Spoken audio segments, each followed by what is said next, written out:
Hello guys, welcome to our YouTube channel, and today we are going to learn how to screen record on Android device. So let's get started.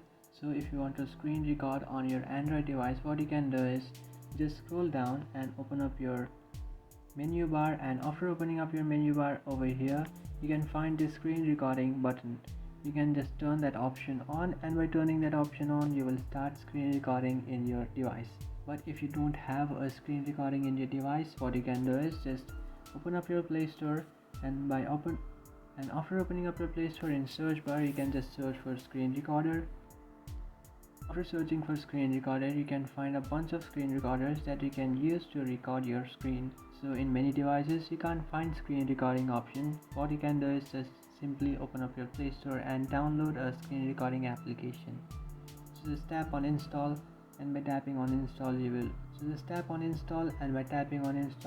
install any screen recording application that you like.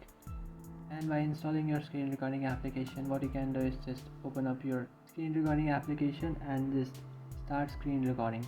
So in the bottom middle you can find the screen recording option. You can just tap on screen recording and start screen recording. So that's it guys, this is how to screen record on Android device. If you find this video helpful, don't forget to like and subscribe to our channel. If you have any doubts, feel free to comment below. Thanks for watching.